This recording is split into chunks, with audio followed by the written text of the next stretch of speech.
fight caves are a series of 63 waves of enemies that must be defeated in a row, including the end boss, TzTok-Jad, in order to obtain the coveted fire cape, the best in slot melee cape until infernal cape.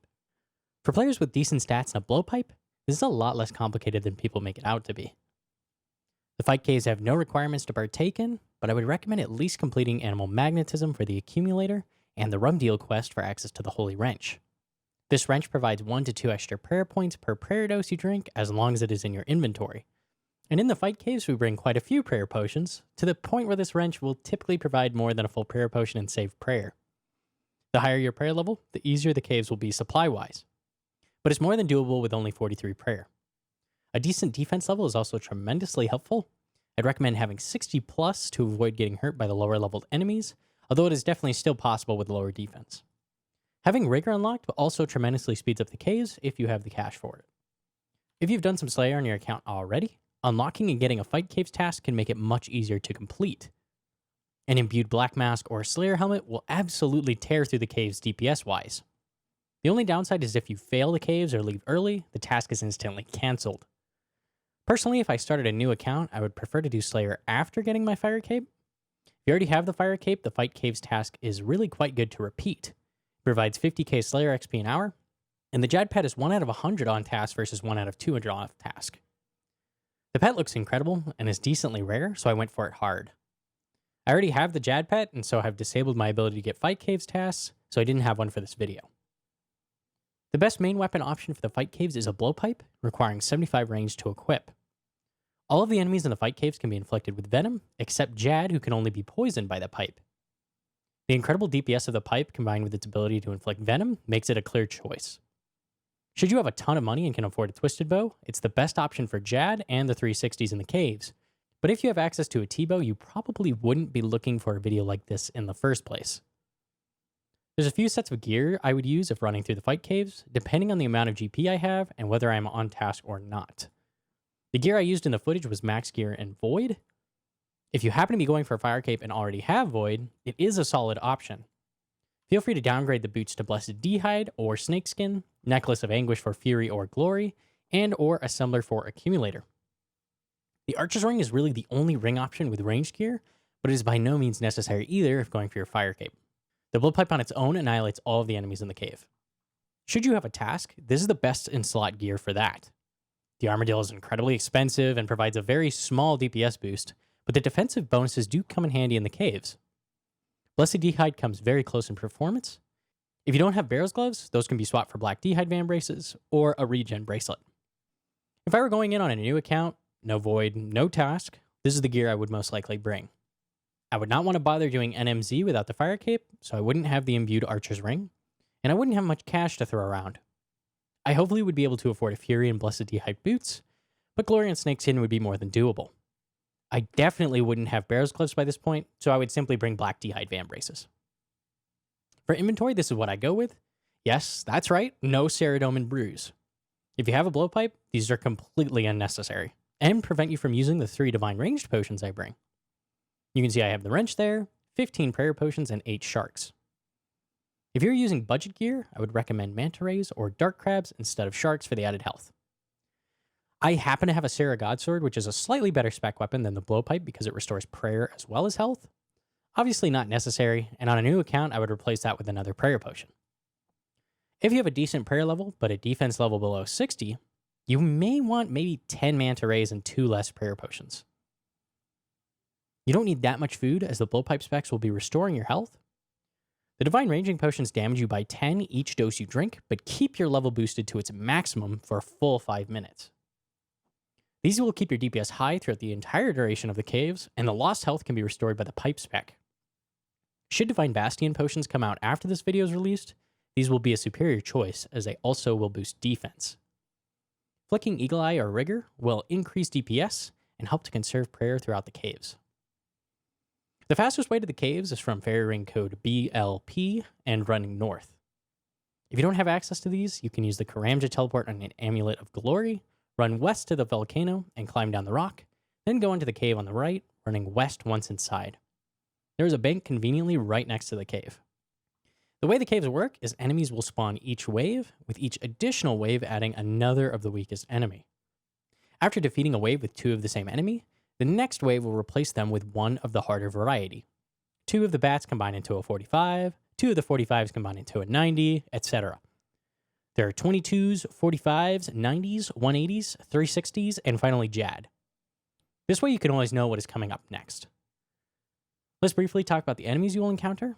The bats, or 22s, are relatively harmless, but will sap a prayer point each time they attack you. This makes them a pretty high priority. The keks, or 45s, aren't very dangerous, but their attacks will damage you if your defense is low and they are ignored. These are the lowest priority enemies. The rangers, or 90s, will do a lot of damage with a fairly accurate max hit of 13. These will be your primary source of damage throughout the caves and are high priority. The meleeers, or 180s, are very dangerous should you encounter them. They have a huge max hit of 25 and can heal the other enemies if you damage them and then they attack you. These are easily safe spottable though, so they shouldn't give you too much trouble. These are a low priority target. The 360s are extremely dangerous, as getting hit by their magic or melee attack can put you in an early grave, with a max hit of 54. We pray magic whenever these are around for this reason, making them a medium to high priority. The final enemy is Jad, which I will talk about later. For 99% of the cave's duration, you will want to be staying in the southwestern part just under this peninsula. This acts as our little safe spot. I have added tile markers showing where to stand behind to avoid melee attacks and where to move to lure enemies out, which I will touch on later. Only at the beginning of the run, where it doesn't matter where you stand, and at the end where you need to run out to face Jad, are when I leave. You will want to be potted using these divine ranged potions basically the entire cave. If you notice towards the end of the caves you are running low on boost potions, save at least 1 dose for Jad, just to make sure that fight will be nice and short. Use blowpipe specs whenever your health is below the maximum it can restore. This is 50% more than your max hit with the pipe. At 75 in the beginner gear setup with Eagle Eye and the boost potion, this is 28. Try to use these on rangers when possible, as they have the lowest defense of an enemy with over 28 health. You can use Bitter Cookie's DPS calculator, find the link in the pinned comments, to find your max hit if using different gear or stats. Just add an extra 50% to your max hit. For the first 6 waves, strategy really doesn't matter much. Destroy all the weak spawns from in the middle of the open. At wave 7, the first ranger will spawn. You will want to be using protect range whenever these guys are on the field, and it is safe to do so. They have relatively low health and defense, so they can be taken down relatively easily. Make sure you protect from their attacks until wave 15. This will be the first 180 you encounter. These actually take less supplies to deal with than the rangers, as they take no protection. Stand in this spot below the rock to avoid them attacking you entirely. They are massive, so you can even step south an extra tile and they can't reach you. If you get unlucky and they spawn right next to you, you will need to run outside of the safe spot, pray protect melee to tank 1 attack as you run back through them to lure them into the position for the safe spot. You will want to continue safe spotting all the 180s here until wave 22. At this point, both a ranger and 180 will be after you. Staying safe from the melee is most important for the next waves, but the ranger takes priority if you can get to it before the 180 gets near you. If the 180 is trapped at the north, you can safely run to the west part of the rock safe spot to lure the ranger closer and take it out without pulling the 180. Then take care of the 180 after. If the ranger is trapped up there, you can easily safe spot the 180 just like you were doing before, and then lure out the ranger by standing on this yellow tile and running back to the safe spot. If neither is trapped, you'll be forced to take out whichever comes to you first. If the 180 comes to the safe spot with the 90 ranging you from afar, you'll be forced to protect ranged while defeating the 180. This info will also apply for later waves and be extremely helpful for pulling any enemy out of that northern safe spot. You need to keep up this strategy up until wave 31. On wave 29, there is an especially tough wave with 2 rangers and a 180, so make sure to pray protect ranged this wave. On wave 30, there will be 2 melees. Typically, this means 1 will need to be lured. Wave 31 is where the real supply use begins. This is the first 360 spawn. These are the queens of the chessboard. If 1 is on the field at any time, you need to be praying protect from magic. You will basically have protect from magic enabled for the rest of the caves. Don't risk flicking magic on these guys, as a single miss flick can devastate your supplies. They are incredibly accurate and have a max hit of 54. The only time I would take protect magic off when these are alive is if they are trapped at the northern part of the caves. The next interesting wave is 38. This wave and the subsequent waves have a 360 and a ranger. Protect from magic needs to stay on unless the 360 is stuck north. and the ranger needs to be killed first, unless the ranger is stuck to the north, as it will be annihilating your health.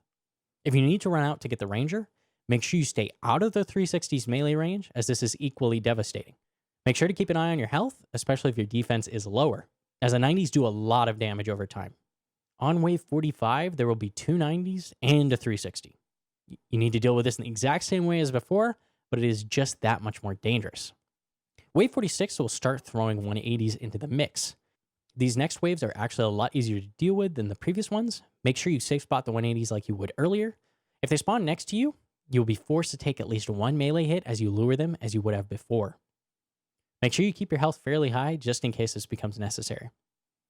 If the 360 spawns next to you, you can take a single step towards him and then attack him. This gives you an extra tile of range and will still trap the 180 if he comes towards you, allowing you to kill the 360 first.